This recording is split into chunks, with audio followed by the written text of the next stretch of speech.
Disclaimer, everything was made during November and December of 2024. You could tell this shit was outdated. Paper Mario: The Thousand-Year Door is a game that exists. Originally, I was going to make this review after the Luigi's Mansion 2 HD review, but I felt like it would not do well, and I basically forgot about it and decided to scrap it. But now that I beat Paper Mario TTYD, I can now give my own opinions about the game. But we'll start with a history lesson. This game originally came out on the GameCube in July 22nd, 2004 in Japan, October 11th in North America, November 12th in Europe, and November 18th in Australia. The original game on the GameCube sold... Hello, I am Aegis. I have decided to invade Cole, DMP9's laptop, and provide information that he could not find the cells numbers for Paper Mario: The Thousand-Year Door on the GameCube, but instead, the cells numbers for Paper Mario: The Thousand-Year Door on the Nintendo Switch. And if you are wondering, the cells numbers for Paper Mario: The Thousand-Year Door on the Nintendo Switch sold 1.76 million copies. What a damn failure. Now if you excuse me, I will happily give Coley.mp9 his laptop back, as I am waiting for Part 3 of Aegis. That's me, BTW, plays Minecraft Part 3, where I find iron and diamond. Anyways, this game is a mess when it comes to its popularity. This game is most talked about when it comes to the Paper Mario franchise, besides Paper Mario Sticker Star, but it gets the most praise out of the Paper Mario franchise, and it's to the point where the game just becomes a thing that annoys me in every conversation. Hot damn! Paper Mario TTYD is the bomb! Like, the bomb! The story is fucking peak, man! And my god, wow, I just love that art style, dude! It looks like an art book that just came to life, and you know, it just makes Paper Mario TTYD the best goddamn game in the franchise. You really gotta play the game at some point, man. Like, you're missing out. And what about the characters, bro? They make the game stand out on their own feet. I can go on for years talking about how good this game is, like, you know. Junpei, please, do me a favor and shut the fuck up. But wait, if people like this game, is it actually good? Well, we already entered the cave that is this video. I guess we have nowhere else to go but to go deeper. And no, not in Mitsuru's fucking vagina. Shut the fuck up, Gabe.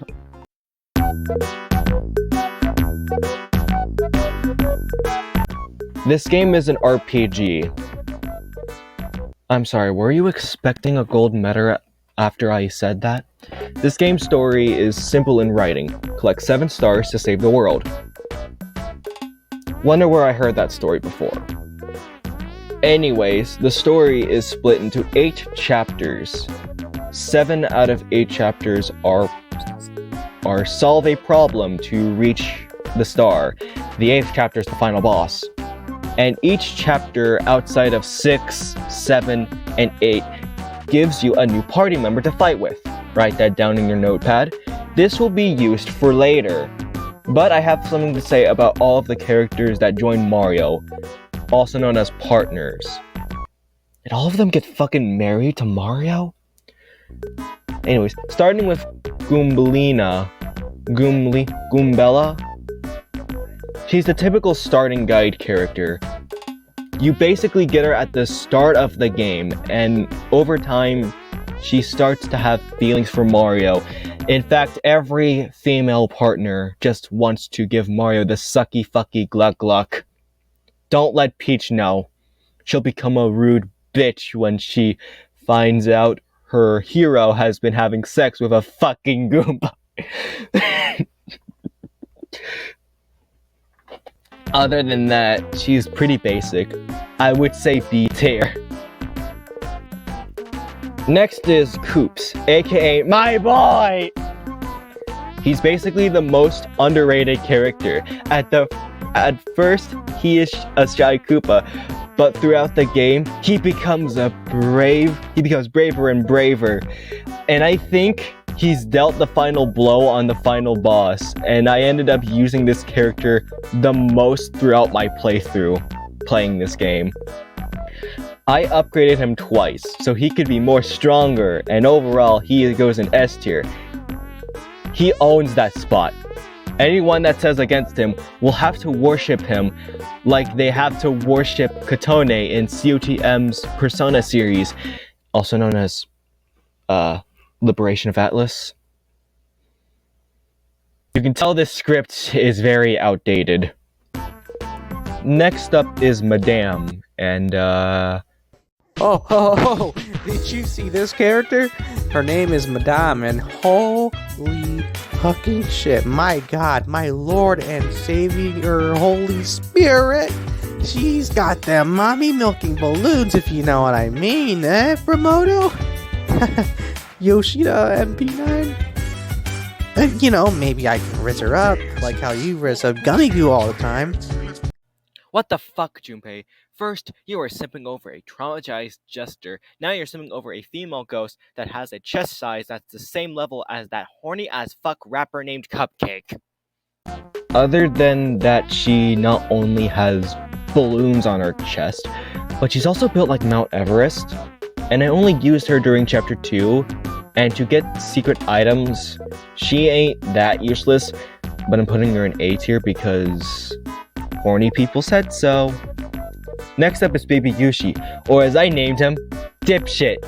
Yes, I named the Baby Yoshi Dipshit because this character acts like a brat. The only thing noticeable about him is his color changes depending on how long it takes for you to hatch him. I wanted a blue Baby Yoshi, but I got red instead! I would not change the fact I would still call him Dipshit though. That's his permanent name. I only used him to get across long gaps. That's it, nothing else. I guess he goes in B tier. He's not that useless. Next up is a chick with a dick that's lame and gay as fuck, named Vivian. Komodo? Why are there people yelling like they found out about the election results? Wait, are they mad about what I said? Whoa! Holy shit, there's a riot of people coming over to the dorm with their pitchforks and torches! What the fuck did you do? All I simply did was just expressed my opinions about Vivian. Come on, man! What did you even say to make them all angry?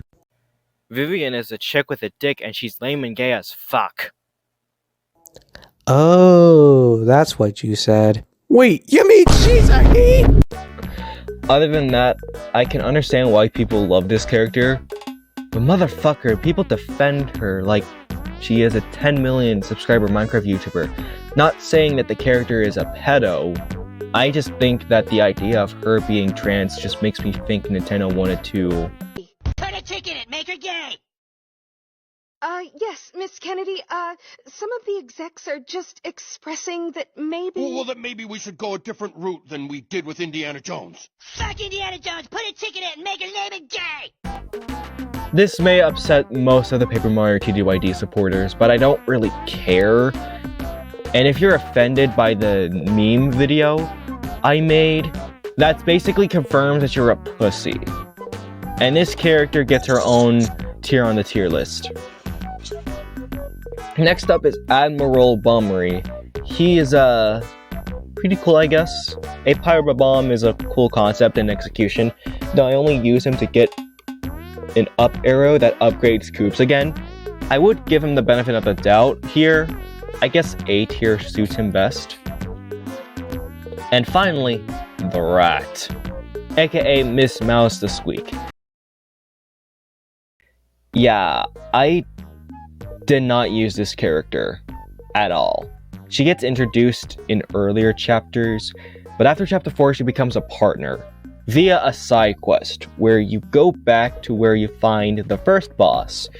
You know, the dragon who has a foot fetish and has several Rule 34 art of her that includes her foot fetish.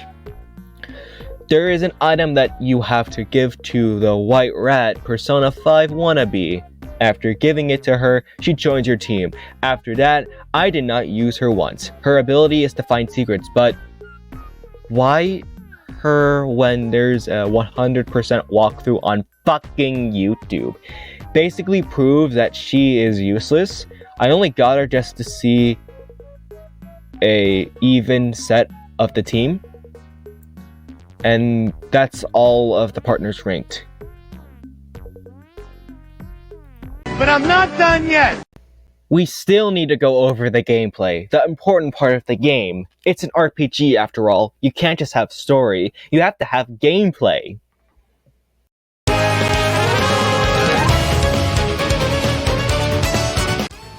The gameplay is a mix between 2D and 3D platforming turn-based combat gameplay, with your standard EXP, your standard status elements, and your standard enemy and player advantages. But there are some parts that make this game stand out from all the other RPGs, both good and bad. Starting with the good, you can level up faster in this game than in most games. Each level costs about 100 EXP points, which means you can level up easier in this game. You can also pick if you want to upgrade your HP, FP, or BP. Plus, you can increase FP or HP via some badges, so you can at least make the game easier to beat. Now onto the one thing I dislike the most about this game. You remember how you can get party members during the course of the game? Well, you can only use one to fight alongside Mario. Most RPGs settle for the protagonist to fight alongside 2, 3, or even 4 sometimes. But in this game, you can only have one party member fight alongside Mario. And I find that stupid. We have all of these characters to fight alongside with, and we can only use one of them. It feels like this game was more platforming than RPG, and I kind of fucking hate it.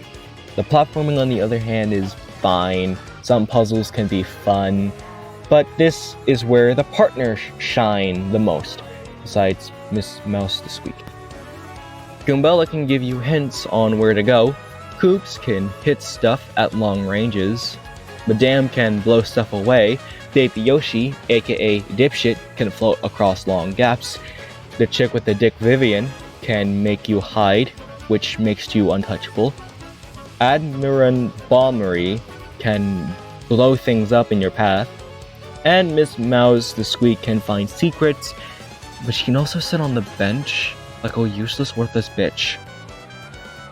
Back to the turn-based combat, you also have quick-time events where you press the button on screen at the right time to deal more damage.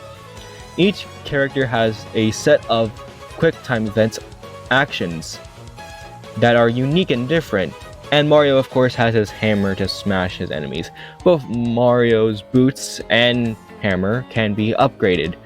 Now that we are done with the gameplay, let's move over to the music. And let's face it, this game's OST will never be on the Nintendo Music app. Ever.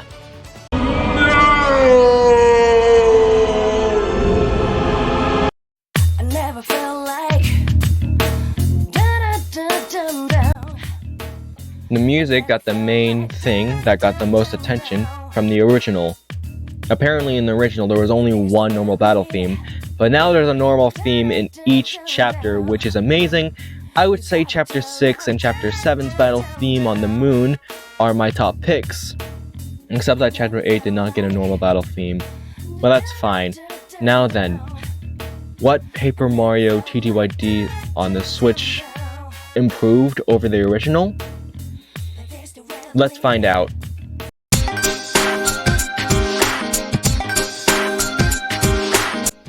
The changes in the remake compared to the original are extremely minor. Only things like new animations, new normal battle themes, upscaled graphics, a partner ring to make switching partner to partner much faster. There's a fast travel system, but not the way you think.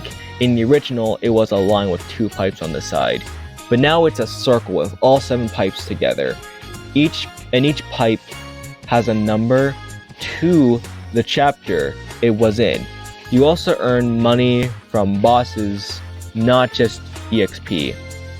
Also, it's crazy that Paper Mario TTYD Remake and Persona 3 Reload came out in the same year as each other by 111 days apart from each other, and yet Persona 3 Reload has more quality of life improvements, while Paper Mario TTYD just added a fucking new normal battle track, and the pacing is still the same on GameCube. Persona 3 Reload is 16 hours shorter than Persona 3 FES, and the same length as Persona 3 Portable, mind you. Persona 3 came out on the PS2 2 years after TTYD on the GameCube, which kind of makes TTYD on Switch just Paper Mario TTYD, but with more battle music. Am I right or am I right?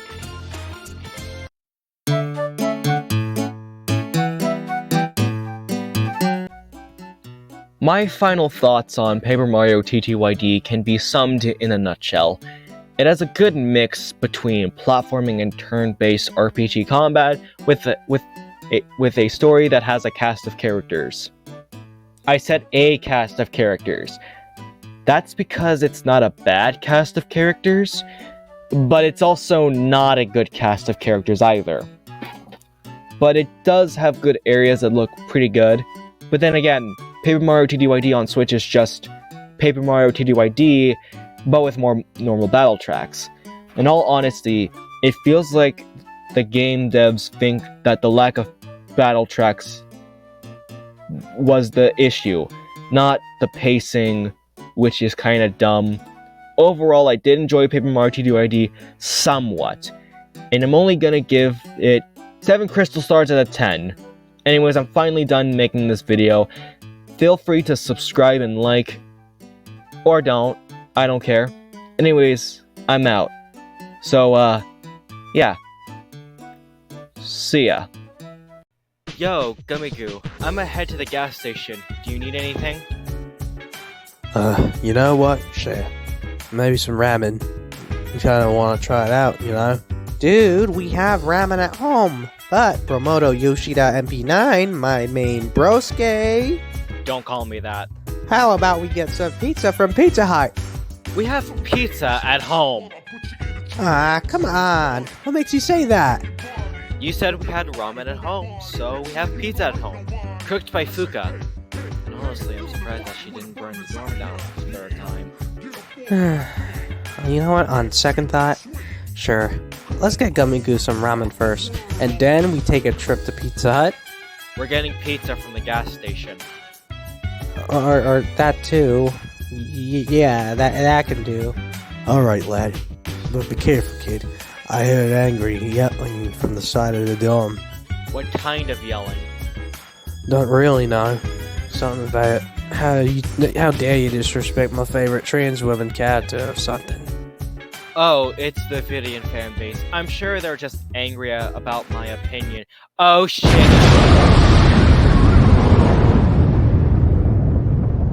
Holy shit! Promoto! Promoto, wake up! Promoto! And thus, the dragon fucker Cold.MP9 got blew up. He died because Vivian Fan 420.69 shot him with a tank. So remember, kids, never support a character who's a chick with a dick who's so lame and gay it could kill you.